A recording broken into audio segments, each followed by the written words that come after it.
October 30 பொதுக்காலம் 30ஆம் வாரம் புதன்கிழமை. புனித லூக்கா எழுதிய நற்செய்தியிலிருந்து வாசகம். அதிகாரம் 13 வசனங்கள் 22 முதல் 30 வரை. இயேசு நகர்கள் ஊர்கள் தோறும் கற்பித்துக் கொண்டே எருசலேம் நோக்கி பயணம் செய்தார்.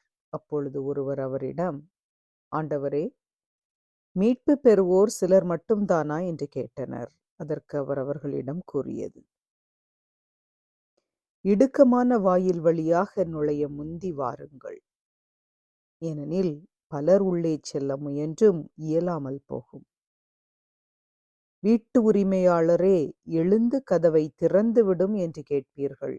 அவரோ, நீங்கள் எங்கிருந்து வந்தவர்கள் என எனக்கு தெரியாது என பதில் கூறுவார்.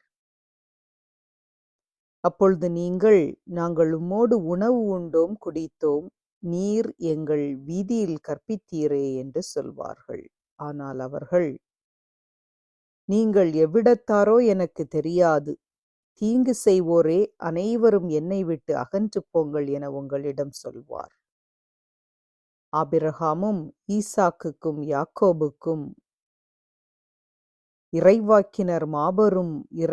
இறைவாக்கினர் யாவரும் இறை ஆட்சிக்கு உட்பட்டிருப்பதையும் நீங்கள் புறம்பே தள்ளப்பட்டிருப்பதையும் பார்க்கும்போது அழுது அங்கலாய்ப்பீர்கள். இறையாட்சியின் போது கிழக்கிலும் மேற்கிலும் வடக்கிலும் தெற்கிலும் இருந்து மக்கள் வந்து பந்தியில் அமர்வார்கள். ஆம், கடைசியானோர் முதலாவர், முதன்மையானோர் கடைசியாவர் என்றார். இது கிறிஸ்து வழங்கும் நற்செய்தி. கிறிஸ்துவே உமக்கு புகழ். சிந்தனை. வாழ்வுக்கு செல்லக்கூடிய வழி அவ்வளவு எளிதானது அல்ல. அது மிகவும் கடினமானது. அது நம்முடைய உழைப்பில்லாமல், நம்முடைய அர்ப்பணம் இல்லாமல் நிச்சயமாக நம்மால் மீட்பு பெற முடியாது.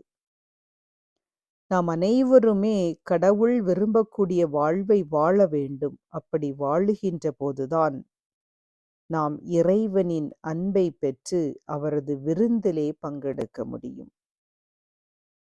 எது எளிதானதோ அவ்வழியில் செல்லவே அனைவரும் விரும்புகின்றோம். கடினமான வழியில் செல்ல எவருமே விரும்ப மாட்டார்கள். கடினமாக உழைத்து படிக்கலாம், ஆனால் தவறான வழியில் எளிதாக மதிப்பெண் வாங்கலாம். இதில் இந்த உலகம் இரண்டாவது வழியையே தேர்ந்தெடுக்கின்றது. இந்த உலகத்தில் இருக்கின்ற பலரும் எதற்கெடுத்தாலும் எளிதான வழியாகிய இரண்டாவது வழியையே தேர்ந்தெடுக்கின்றார்கள். உண்மையாக வாழ வேண்டும் என்று நினைக்கின்றவர்களை இந்த உலகம் சில நேரங்களில் அவமானப்படுத்துகின்றது, கேலி செய்கின்றது, உதாசீனப்படுத்துகின்றது. அவர்களுக்கு ஏராளமான சங்கடங்கள் வாழ்வில் இருந்தாலும் அவர்கள் பெறக்கூடிய பரிசு மிக பெரியது.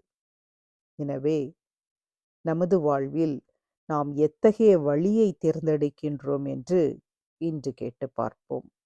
எப்போதுமே உண்மையான, நேர்மையான பாதையில் நடக்க விரும்புகிறவர்கள் பலவிதமான சோதனைகளுக்கும் சங்கடங்களுக்கும் உள்ளாவார்கள். அப்படி இருந்தாலும் கடவுளின் துணை கொண்டு நேரிய வழியில் நடப்போம் என்று உறுதியெடுப்போம். அன்பின் தந்தையே இறைவா, எங்கள் ஒவ்வொருவரையும் நாங்கள் செய்யும் பாதை கடினமாக இருந்தாலும் அது உம்மிடம் எங்களை கொண்டு சேர்க்கும், வெற்றிக்கனியை எங்களுக்கு கொடுக்கும், உம்மை சந்திக்கும் நாளில் எங்களுக்கு பரிசுகள் கிட்டும் என்ற எண்ணத்தோடு நாங்கள் கடினமாக இருந்தாலும் அப்பாதையை தேர்ந்தெடுத்து நடந்திட எங்களுக்கு வேண்டிய தைரியத்தையும் திடத்தையும் தந்து காத்தருளும் அப்பா. உமக்கே புகழ், உமக்கே மாட்சி, உமக்கே நன்றி. ஆமென்.